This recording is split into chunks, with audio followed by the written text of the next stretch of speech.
Much of what you do in your work is to address the inner child. Right, I And do. that concept of the inner child has been around for some time now I know. in a variety of therapeutic approaches. So, what's I different know. about your use of that notion? Well, David, I don't just use it a couple of times. This is a constant. I actually want my client, to build a relationship with that inner child, not just do a visualization or talk to it once, but start really building a relationship. So we Hmm. start with pictures of when they were young and things first happened, and looking at that picture. And I start with asking. I do a lot of right hand, left hand writing, dominant and non-dominant. And the non-dominant hand is really the key to the unconscious.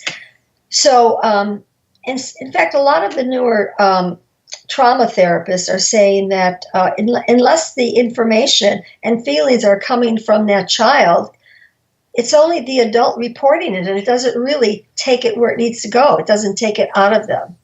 So, well, I have, That's just from the surface, the yes, conscious right, mind, no, but not the deep right. stuff. It's like could say to you, well, David, what does the ocean look like? And you could say, well, it's vast, it's blue, it's got waves, different color blues in different places, but that's only the surface.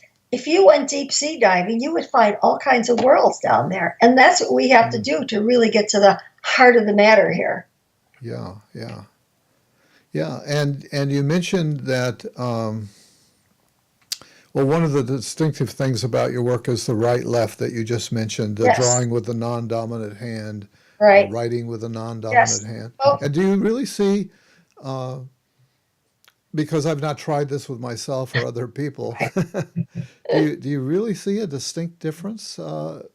It's an amazing difference. Even my clients, at first they say, oh, this is silly, or this is hokey, or whatever. Hmm. And the first few times they do it, they may say, oh, well, I thought I knew what I was saying. But eventually, when that starts becoming part of their homework, they things will come up and they'll say, oh my God, I wrote something, and when I went to read it, I had forgotten that, or I didn't realize how it hurt me. And it's just amazing what it brings up.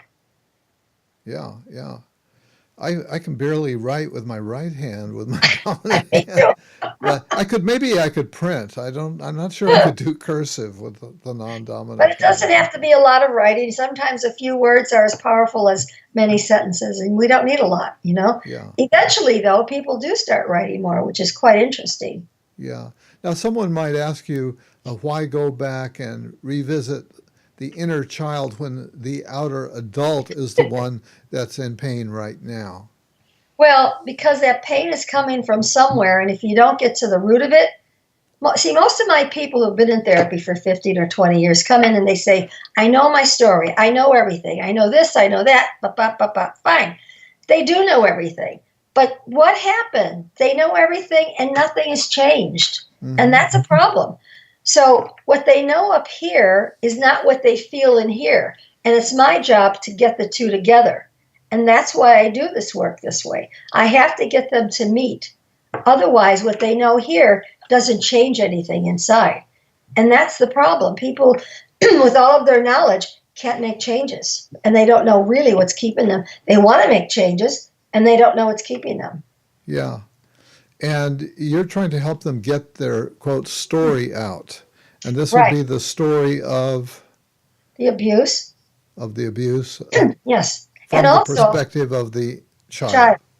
Also, if a child, so it's more than, so we get the story out, and it's like interviewing the child to find out, well, how did you feel about that? When that was happening at home, what were you feeling?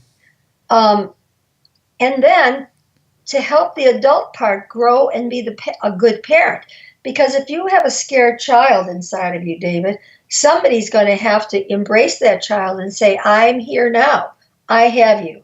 Don't worry. I'm going to protect you. And that's what I do. I have that adult become the good adult, the good parent, so that child doesn't feel afraid anymore. And when Yeah. that child isn't afraid anymore, there's more freedom in the adult's life.